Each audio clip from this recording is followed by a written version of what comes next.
Mesdames et Messieurs les ministres, Monsieur le Président du Comité national du dialogue social, Mesdames, Messieurs les secrétaires généraux des centrales syndicales de travailleurs, Messieurs les présidents des organisations patronales, chers travailleurs, honorables invités, Mesdames et Messieurs, nous célébrons aujourd'hui la Fête internationale du travail, un moment de fortes retrouvailles entre l'État et les organisations syndicales de travailleurs. J'éprouve toujours un réel plaisir à présider cette importante cérémonie qui, au-delà de sa dimension symbolique, nous interpelle constamment sur les urgences socio-économiques auxquelles notre cher pays doit faire face. C'est pour moi l'occasion de rendre, au nom de la nation, un hommage mérité aux grandes figures du mouvement syndical sénégalais pour leur contribution décisive à la lutte pour les libertés démocratiques et syndicales. Mesdames et Messieurs, depuis des décennies, notre pays a réalisé d'énormes progrès en matière de droit du travail et de liberté syndicale. Comme vous le savez, le renforcement permanent du dialogue social demeure une de mes préoccupations au regard de la priorité que j'accorde à la préservation de la paix sociale dans notre pays. En effet, sans stabilité sociale durable, toute œuvre de construction nationale pour l'émergence économique risquerait d'être hypothéquée.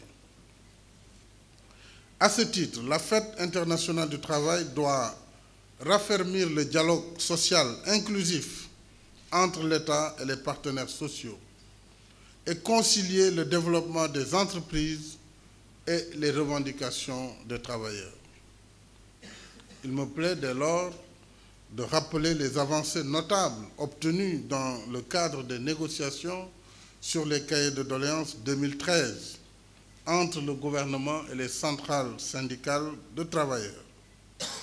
Des efforts importants ont été consentis de part et d'autre pour satisfaire les revendications des travailleurs de la façon la plus judicieuse et en fonction naturellement des possibilités de l'État. C'est le lieu de saluer les différents accords déjà signés avec les syndicats des secteurs de l'éducation, de la santé et des hydrocarbures, ainsi que les négociations en bonne voie qui sont menées avec le secteur des transports, en particulier des transports routiers, pour pacifier durablement le climat social au Sénégal. J'engage ainsi le gouvernement à poursuivre ce dialogue fructueux, Madame le Premier ministre, avec tous les partenaires sociaux, en examinant de manière diligente les revendications et en s'employant à leur trouver des solutions adéquates dans le cadre de négociations responsables et constructives. C'est le lieu aussi de féliciter le ministre du Travail. C'est vous-même qui l'avez félicité. Il y a un an, c'était plutôt des coups de poing. Cela veut dire qu'en une année, quand même, la vertu du dialogue a permis vraiment, Monsieur le ministre, de faire une avancée notable. À mon tour, de vous adresser mes plus vives félicitations. Je disais donc que c'est assurément toute la portée du pacte national de stabilité sociale et d'émergence économique signé récemment entre l'État et tous les partenaires sociaux à l'issue de la première conférence sociale, qui marque un tournant historique dans la refondation et la modernisation des relations professionnelles au Sénégal. Avec la signature de ce pacte, notre pays vient de faire un saut qualitatif dans la consolidation d'une paix social durable et l'ancrage d'un environnement des affaires propice pour l'émergence, gage de l'épanouissement des travailleurs et des populations en général. J'invite encore une fois le gouvernement et tous les partenaires sociaux à en assurer le suivi par la mise en œuvre d'un plan d'action consensuel qui permettra l'exécution des engagements pris par les différentes parties prenantes de ce pacte décisif et mobilisateur. À cet égard, j'exhorte le gouvernement à finaliser la mise en place du Haut Conseil du dialogue social. Je dois dire d'ailleurs que le projet de décret m'a été soumis hier, Madame le Premier ministre. Je souhaitais que ce Haut Conseil ne soit pas aussi un organe administratif de plus, mais un instrument léger qui doit permettre d'avoir un cadre approprié de dialogue. Et c'est le lieu précisément de féliciter le président Youssouf Fawad pour son œuvre colossale qui a été saluée par l'ensemble des partenaires. En tout cas, recevez, président Wade, mes plus vives félicitations au nom de la nation tout entière. Mesdames et messieurs, la fête internationale du travail doit également être, pour le gouvernement, les employeurs et les travailleurs, l'occasion d'une introspection et d'une réflexion collective. Interrogeons-nous sur nos responsabilités respectives en tant que partenaires engagés dans la construction de notre pays. Nous avons chacun, en ce qui le concerne, dans son secteur d'activité et ses attributions propres, un rôle majeur à jouer pour apporter des solutions aux préoccupations des travailleurs. Des solutions qui tiennent compte des défis de productivité et de compétitivité de nos entreprises dans le respect des équilibres macroéconomiques. Chers travailleurs, je vous réitère ici ma volonté d'améliorer la prise en charge de vos préoccupations essentielles. Le renforcement du droit syndical, la protection sociale, de meilleures conditions de travail et l'augmentation du pouvoir d'achat dans la mesure toujours de nos moyens. Au demeurant, le gouvernement du Sénégal a déjà pris depuis 2 ans, et vous le savez, plusieurs mesures sociales exceptionnelles et consenti des efforts considérables pour soutenir le bien-être des travailleurs et des populations. Nous pouvons notamment rappeler la baisse de l'impôt sur les salaires, et je vais y revenir et voir l'impact sur les recettes de l'État, mais aussi l'impact surtout sur le panier de la ménagère et sur la consommation. La revalorisation de 10% des pensions de retraite à l'IPRES, je vois que vous en demandez 10% additionnels. Nous allons y revenir sur le débat. La baisse du coût du loyer. Madame le Premier ministre, il faudrait prendre des mesures d'encadrement en effet, puisque la spéculation risque d'annuler les efforts. Il me semble qu'il y a des mesures à prendre pour justement que cette mesure ne soit pas annulée par des spéculateurs. Le lancement des programmes relatifs aux bourses de sécurité familiale, à la couverture maladie universelle, à la gratuité des soins pour les enfants de 0 à 5 ans, à la reprise du plan Sésame, ainsi qu'à l'extension de la protection sociale aux personnes vulnérables. Autant d'initiatives qui concourent à l'amélioration du quotidien des Sénégalais. S'agissant de la généralisation de la retraite à 60 ans dans le secteur privé, j'ai donné des instructions au ministre chargé du Travail lors du Conseil des ministres de Kédougou le 17 avril 2014 d'engager les concertations avec toutes les organisations patronales et syndicales de travailleurs. Peut-être que nous allons éviter la loi, puisque tant qu'il y a le dialogue et la concertation, je suis convaincu que nous allons arriver à la généralisation de la retraite à 60 ans.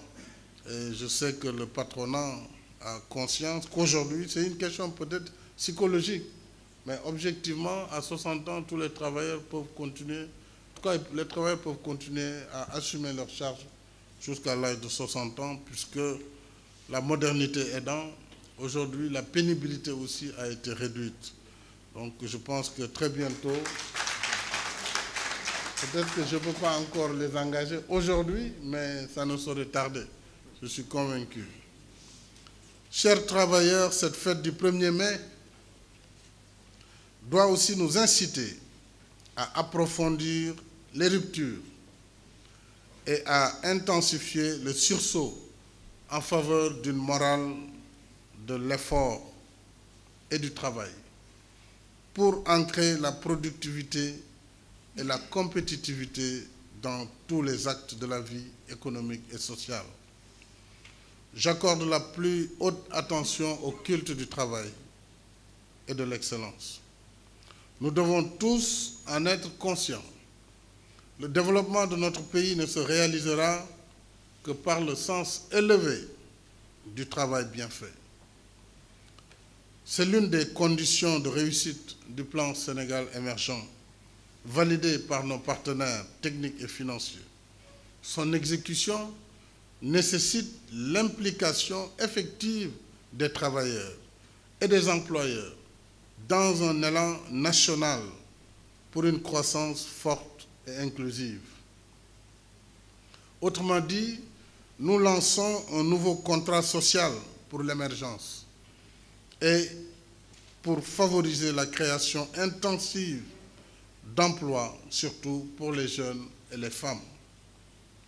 Dans cette dynamique, je puis vous assurer que le gouvernement est mobilisé pour renforcer l'administration afin d'accentuer dans toutes les sphères de la vie professionnelle la promotion de l'emploi, le respect des droits fondamentaux des travailleurs et leur protection sociale. Je renouvelle ici mon engagement et celui du gouvernement à ne ménager aucun effort pour la mobilisation de tous les droits fondamentaux au travail, pilier essentiel du travail décent tel que consacré par l'Organisation internationale du travail. Mesdames et messieurs, nous entamons ce 1er mai une nouvelle ère de célébration de la fête internationale du travail avec un nouvel état d'esprit.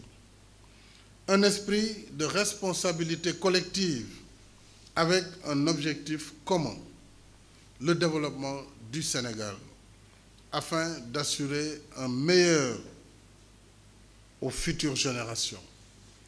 Bonne fête du travail et je vous remercie de votre aimable attention.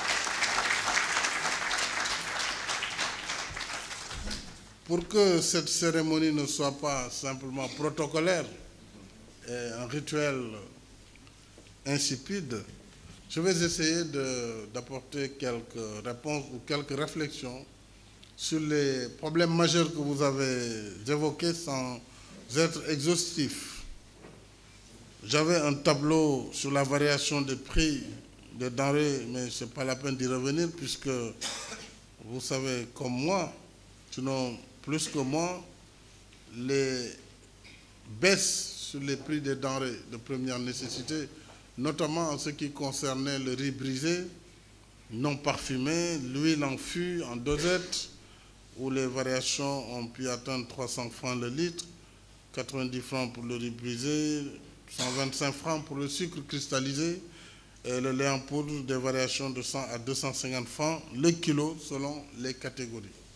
Mais vous savez surtout que la baisse de l'impôt sur les salaires a généré un manque à gagner en recettes pour l'État de 40 à 43 milliards de francs CFA. 43. Alors que les premières estimations parlaient de 29 milliards. Alors, c'est aussi autant qui a été donné au pouvoir d'achat des travailleurs. Vous savez par ailleurs que pour l'électricité, la subvention annuelle directe pour 2013 a été de 80 milliards, compte tenu de la dette fiscale de Sénélec. 55 milliards. Donc au total, ce n'est pas moins de 135 milliards que l'État a supporté en faveur des consommateurs. Alors il faut être conscient de ces efforts de notre pays et aussi engager quand même les réformes nécessaires au sein de l'entreprise pour que cette action soit durable et que par non seulement la diversification de la production, mais aussi les efforts internes de gestion, que nous puissions arriver à réduire ce fardeau et peut-être à l'orienter vers des choses sociales plus importantes ou sur l'éducation, la santé. Nous avons, dans le domaine des hydrocarbures, également un soutien important vis-à-vis de la SAR et des consommateurs. Par conséquent, ce n'est pas moins de 40 milliards non plus. Donc tout cela vient en addition de tout ce qui a été fait en 2 ans. Quoique cet effort doit être connu. Ce n'est peut-être pas l'objet de discussion tous les jours, mais il faut être conscient des sacrifices que l'État consent dans ces secteurs stratégiques pour notre économie nationale. Pour la relance du plan Sésame également, des mesures ont été faites, en plus du socle de protection sociale, autour des mesures annoncées pour l'augmentation des pensions. Et là aussi, vous êtes revenu là-dessus. Je pense que pour avoir des pensions décentes, il faut augmenter aussi les cotisations, à la fois par les travailleurs et les employeurs. Il faut que chacun fasse encore des efforts supplémentaires. Mais tant que nous ne le faisons pas, comment voulez-vous que l'IPRES assure un équilibre? Et d'ailleurs, la généralisation de l'âge de la retraite à 60 ans va être un bémol pour l'IPRES, pour que donc les cotisations ne soient pas mises en péril. S'agissant de la caisse de sécurité sociale, je pense que oui, j'avais appris par une information qu'il devait intervenir dans le logement des étudiants, mais soyez sûr que ce n'est pas pour faire du philanthropisme, hein. C'est des affaires qu'ils font. Je ne suis pas sûr qu'ils le font pour juste jeter de l'argent. Mais en tout cas, pour le logement social, moi je les encourage, à la fois l'IPRES, la Caisse de sécurité, à investir. Et c'est un secteur rentable, bien qu'il soit social, mais parce que là, c'est l'État, encore une fois, qui supporte le plus gros. Je souhaite que les conseils d'administration soient saisis afin que ces deux institutions puissent apporter leur contribution dans le logement social en faveur des travailleurs. S'agissant aussi du secteur du rail, je dois vous dire que le plan Sénégal émergent a misé sur la reprise du chemin de fer. Donc nous avons la ligne Dakar-Bamako qui va être réhabilitée et modernisée. Nous avons un projet de tramway à Dakar, entre Dakar et la banlieue, et un train rapide, enfin un train entre l'aéroport AIBD et Dakar. Donc tout cela, c'est pour vous dire que le secteur du chemin de fer va être un secteur renforcé, rénové et donc soutenu. S'agissant du King Fahd Palace, je suis heureux de vous dire devant le repreneur ici présent, M. Racine Sy, que nous avons décidé malgré tout de soutenir l'entreprise nationale. Mais à une condition, je lui ai dit, la condition, c'est que l'outil ne tombe pas en désuétude. L'État est prêt à accompagner, mais le repreneur a des obligations sur la qualité de service. Donc, autrement, nous l'accompagnons. J'ai déjà demandé au ministre de l'Économie et des Finances de voir avec lui les conditions de modernisation, parce que c'est quand même un outil puissant dans notre politique touristique et c'est un patrimoine national qu'il faut préserver. La seule chose que nous nous exigeons, c'est la qualité de service. Alors, si c'est assuré, bien entendu, nous le soutenons. Alors, s'agissant des entreprises en difficulté, lorsque je vois les accusations contre mon gouvernement disant qu'en 2 ans, il y a des entreprises mortes, bon, peut-être il y a quelques GIE, mais enfin, il y a des entreprises en difficulté encore, et je vais y revenir. Mais quand on voit l'ASIAS, Ama Sénégal, Africa Mer, Sotexka, Savannah, Sali, Laguna Beach, Hôtel Indépendance, tout le secteur de la boulangerie, la SIDEC, Air Afrique, Air Sénégal International, CAFAL, avouez que je ne souhaite pas avoir cette performance, moi. Alors, et nous avons engagé des efforts substantiels pour la relance des entreprises en difficulté. Dans ce cadre, très bientôt, Jean Lefebvre Sénégal va reprendre ses activités. C'est la décision de l'État. Dans le cadre également de la relance, la NSTS de Thiès va reprendre ses activités. Et nous avons mis en place un dispositif pour sauver Sénégal Airlines afin également que ces travailleurs ne puissent pas connaître la fermeture de leur entreprise, avec bien entendu d'autres partenaires. Alors, mais pour toutes ces entreprises des différents secteurs de l'hôtellerie, du textile, de la pêche, du nettoiement, des industries alimentaires et autres secteurs, nous avons une commission qui a fait l'état des lieux et des propositions de solutions, surtout par rapport aux liquidations. Je demande au Premier ministre et au garde des Sceaux, ministre de la Justice, de veiller sur les processus de liquidation. Parce que l'État est le plus gros perdant dans ces liquidations, parce que nous sommes obligés finalement, trop souvent, pas toujours, bien entendu, de nous substituer. Le cas des ex-travailleurs de Air Afrique est là pour nous le rappeler. 10 ans après, 12 ans après, nous en sommes encore à payer les droits des travailleurs, qui ne sont pas totalement liquidés.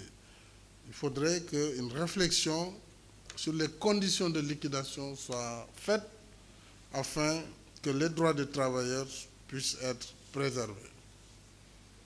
Alors, M. Cheikh Diop nous a parlé de la SOMETA.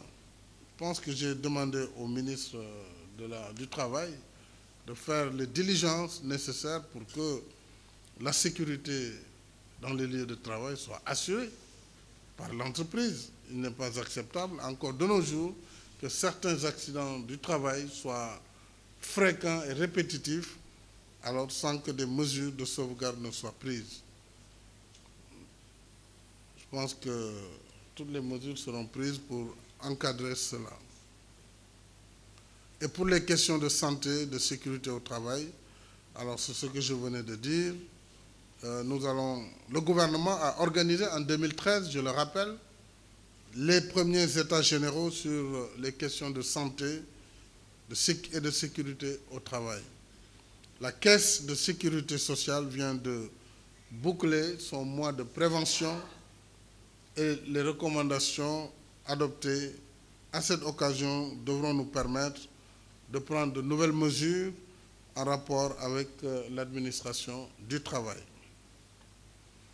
S'agissant des nouvelles éditions africaines du Sénégal, nous avions, lors d'un conseil des ministres, longuement évoqué cette question et je pense que des solutions sont en vue pour accompagner le secteur de l'édition, notamment en impliquant les éditeurs dans les manuels scolaires et en leur donnant de nouvelles perspectives.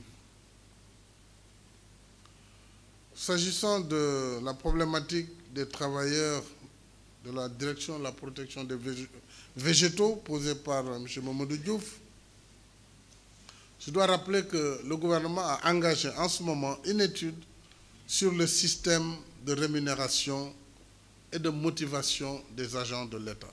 Vous savez qu'il y a un dérèglement total. La fonction publique n'a même plus de sens, puisque tout ce qui a été fait a été déréglé complètement par un système indemnitaire qui fait qu'aujourd'hui, d'ailleurs, les indemnités sont presque supérieures au salaire. Peut-être les multiplier par 2 ou par 3. Donc, il faut repenser tout ce système afin de rendre la chose soutenable. Autrement, on a une masse salariale qui est déjà assez importante, mais si vous y ajoutez tout le système indemnitaire, elle devient totalement insupportable pour notre économie nationale. Donc, cette étude va permettre de renégocier en fait les choses, retrouver un équilibre compatible à nos ambitions de développement.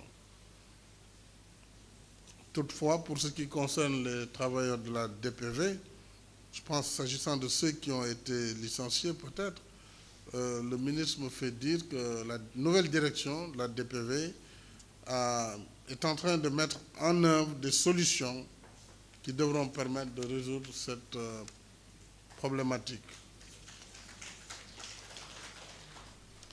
Vous avez aussi, M. Mamadou Diouf, évoqué l'ANACIM, qui est une agence importante de l'aviation civile, mais qui a effectivement des problèmes de revenus. Et il faut mettre en adéquation l'ANACIM avec les ADS, qui sont chargés de lui reverser des redevances, évidemment, dans un équilibre qu'il faut trouver. Il faut que les deux existent. L'ANACIM est l'autorité de régulation de l'aviation civile, donc il est évident qu'elle doit disposer de moyens lui permettant d'assurer sa mission régalienne de régulation du transport aérien, navigation, sécurité de la navigation aérienne, mais les ADS également ont en charge l'investissement dans le secteur aéroportuaire et c'est elles qui recouvrent les redevances. Donc nous avons mis en place un dispositif de compensation. Il s'agira de le suivre et de maîtriser là aussi les débordements sur la masse salariale, parce que c'est toujours le même problème. Les gens, ils recrutent, et parfois c'est de la main-d'œuvre politique ou syndicale. Et puis après, voilà. Après, l'entreprise ne peut plus suivre. C'est ça la vérité. Mais vous voyez que j'ai commencé par politique.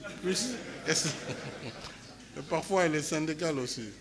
Alors, donc, ce qui fait que, bon, ce n'est pas tenable.